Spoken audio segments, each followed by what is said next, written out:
The Odyssey is coming out pretty soon. I've been talking about just a little bit here and there as far as the controversy about the film surrounding the movie, based on its casting and all that stuff. I don't like when I'm a fan of something and you take liberties and try to do something for the modern audience.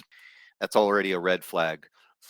For the modern audience, a lot of folks on YouTube talk about it. The Critical Drinker, who is a content creator, he talks about that a lot. He acknowledges that how there is a lot of, I mean, it's been obvious since a long time ago that there are a lot of politics, unnecessary politics in entertainment.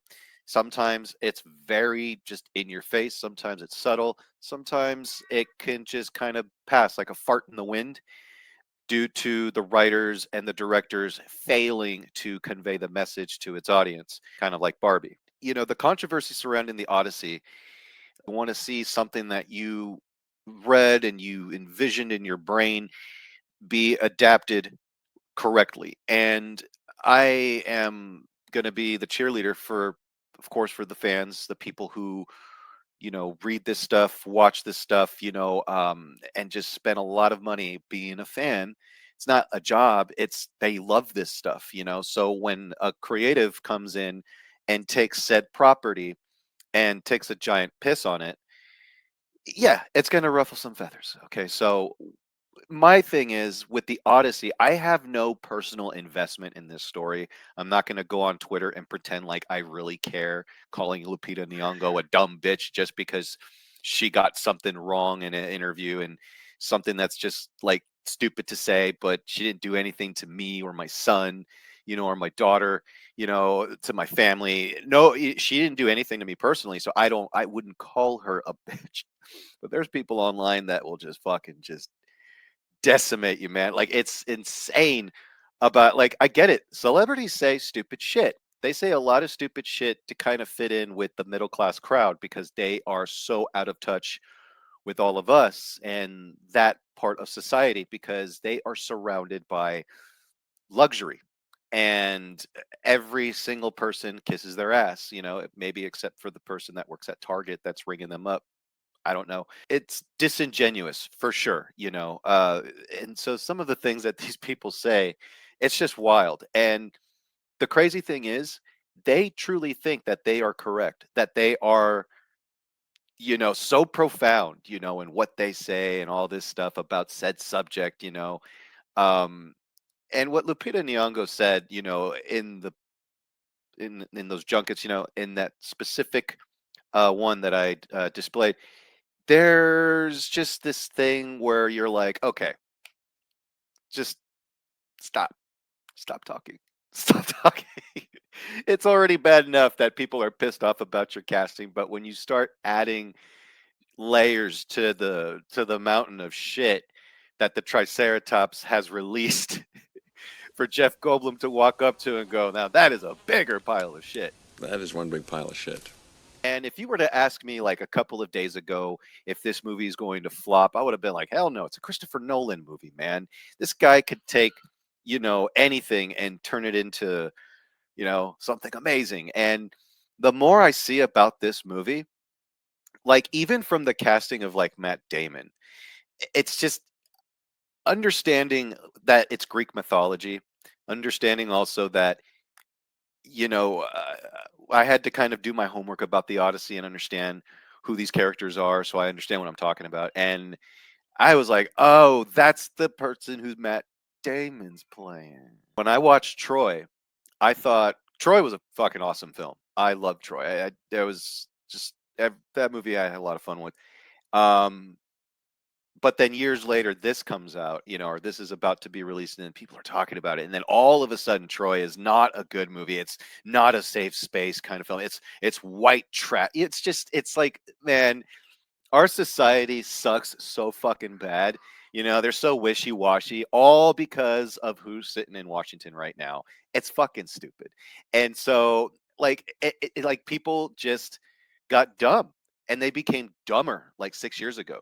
So and now all of it is just bleeding it, is bleeding into the media that we watch. It's just oozing into the pop culture, into our things, into our escapism, and it becomes annoying. I get it. So, in this case with the Odyssey, for me, like I said, I have like no massive personal investment. Just give me a good story, give me a good movie. That's all I ask for. I love Christopher Nolan, but as I'm going to watch this, I understand that not a lot of people are going to like this, and we're just going to have to live with that. The fact that I have to say that is insane.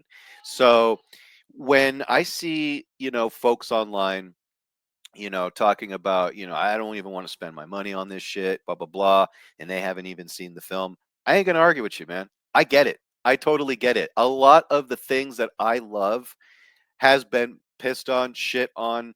It's just, I mean, most of the stuff is dead already. So they're just pissing on a dead corpse, essentially at this point. Look, you have a lot of people, already liking this film. The first reactions from critics are already online, and they're already treating this like this movie is going to cure every disease possible on the planet. It's going to pay their loan. It's going to pay their mortgage. This movie is so good that it paid all my hospital bills. So, and what I'm trying to get at here is, yeah, of course, I think a lot of these reviews are somewhat honest and genuine, but a lot of it is all bullshit. It's a lot of ass kissing, and you look, I don't agree with them, but I understand why. So, so you got that going, and it's just so strange, man. It's strange. I remember as a kid, I would always take reviews, and I think all of us did at one point, when we watched these reviews, like Siskel and Ebert growing up. I remember watching their reviews, and these guys were legit. They didn't give a shit. They were not like, I mean, maybe they were, but they didn't care. They weren't all about like the Hollywood life. They weren't like going to these premieres and going to press junkets, interviewing, the directors and stuff like that. Yet their names and their reviews, their little, two thumbs up, it's always in the ads. It's funny that critics just can't feel the room, that when they offer these reviews, do they sit? I wonder if they sit there and go like, man, I sound like ass. I'm going to go over these reactions with you guys here in a second. But I don't trust critics. I don't trust social media influencers. I just trust the audience score. Hey, critics are shit. We're going to go see these movies for ourselves and tell others online, this is what you should spend almost $100 on, including popcorn, tickets, bringing your family, friends, whatever, family and or friends. So yeah, and sometimes you just have to go on YouTube and look for someone who you feel is genuine with their movie reviews or television reviews or anything when it comes to reviewing a product, uh, comic books, anything. So, but yeah. All right. So we're going to go over some of these reactions. All right. The Odyssey first reactions, staggering. Nolan's biggest film to date. Here's what those who just saw Christopher Nolan's epic are saying about the Universal film. All right. So let's go to Timeout. Dense but accessible, packed with career best work from the stacked cast. Samantha Morton is extraordinary. It's a dizzying mix of craft and spectacle that's built to last. Seen it twice. Took so much away both times. A chilling vision of brutalized men seeing themselves in the eyes of women. A study of leadership and an old school sweeping adventure tale. Even the Cyclops got me in the feels. There's even a few laughs too. Go see it twice. He said, go see, period, twice. Okay, man. He like had to like throw that in there. Like, I saw it twice and it was amazing. Go see it like I did twice. All right. Keywords here. Keywords. It was a spectacle. The Odyssey, a surprisingly, oh, this is from IndieWire, by the way. The Odyssey, a surprisingly natural and less despairing Oppenheimer follow up about a man haunted by defying the gods and dooming civilization. This one fights to avenge his own hubris. You fucking hubris. IMAX obviously immense, too clunky to be S tier Nolan, but the last act rewards the journey. S tier. Okay, you got it. All right, so variety. Variety. Variety. Variety. Okay, I'm done. I have seen Christopher Nolan's The Odyssey. Hashtag The Odyssey. And it is an astonishing achievement. A triumphant. Haha, keyword. Spectacular. Keyword. Epic. The performances from Tom Holland, Matt Damon, Anne Hathaway, and John Leguizamo. Oh yeah, that's right. John Leguizamo's in it. Isn't he the guy that fucking hates like white people and everyone who's Caucasian? He's in a movie directed by Caucasians, surrounded by Caucasians. Nice lady, I'm hiding, I'm sexy, but I'm hiding. Robert Pattinson, the Batman, and Lupita Nyong'o are genuinely grand, and for some, truly the best performances of their career. There's an exclamation mark at the end of that. Of their career. The best performances of the whatever. Christopher Nolan is a visionary, and the hashtag The Odyssey is a work of art. The battle scenes, especially at Troy, are breathtaking. Another keyword. Breathtaking, spectacular, triumphant. All words critics say bullshit. It's an incredible epic. My impersonation of that review was better than the review itself. All right, so The Independent. The Independent says Nolan's biggest film to date. The film has about triple the number of huge set pieces than any of Nolan's previous films, and every single one of them is breathtaking, breathtaking in their own way. What's up with these people saying like all these words, man? Breathtaking, triumphant, spectacular. In The Odyssey, Nolan showcases visual trickery in a way you've never seen a few before. That's not right. Nolan showcases visual trickery in a way you've never seen a few before. These people went to school. The only criticism I have, and it's a good problem, is you are often left wanting more of each set piece. And it certainly goes your way into height of the rewatchability factor of the film. Jesus Christ. I saw it twice. I also can't quite remember a film having such a stacked cast. Another keyword, stacked cast. So stacked. Just say a lot. There's a ton of people in that film where everyone delivers. Special shout outs to Tom Holland in his best role to date with Telemachus and Hamish Patel, Watson. The new Watson, the Watson, and Samantha Morton, who damn well steals the show with a few scenes she's in. I heard that she got a round of applause on set, just like Heath Ledger did. So now she's like the new Heath Ledger, because Heath Ledger is a toxic white male. God damn it. The Hollywood Reporter, film editor Aaron Couch says, I've this fucking guy. Been seeing his movies in the theaters since Memento, and after 25 years, hashtag The Odyssey gives us a fleshed out horror sequence directed by Christopher Nolan. That's it. Okay. I was going to say, what about the rest of the film? All right, so the Digital Spy says here, the Odyssey is staggering. Staggering. Packed with intense and spectacular set pieces, often backed by a soul-rattling score.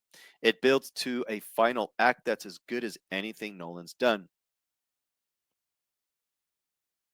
You're including The Dark Knight Rises in that one. Yeah?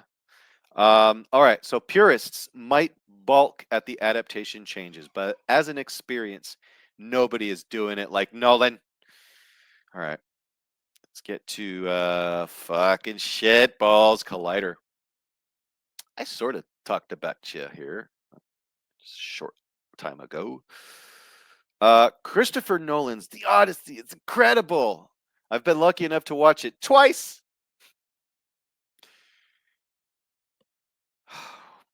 And it gets better on the second viewing. Good for you. Good for fucking you. Did you watch it twice? I'm really blown away by this film, if you can. See it in IMAX 70 millimeter. It's a jaw dropping experience. It'll be great wherever you see it. By IMAX 70 millimeter is the best option. Yeah, totally. I mean, that look, Christopher Nolan, when he operates the IMAX camera in his films, he definitely knows how to shoot and scope the damn scene. There's a lot of scenes in The Dark Knight, Dark Knight Rises, Inception, on most of his films post Dark Knight is where he started to use the IMAX cameras.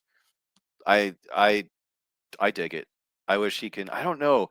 Has he shot an entire movie on an IMAX? I don't think he did he? You guys got to like let me know. All right, critic Eric Davis says Christopher Nolan's hashtag The Odyssey is an absolute triumph. Keyword. And a crowning cinematic achievement from one of the great filmmakers of our time. A triumphant return. The production design is incredible, the action is breathtaking, and the scale is unlike anything he's done before. What really surprised me is how much he embraces horror.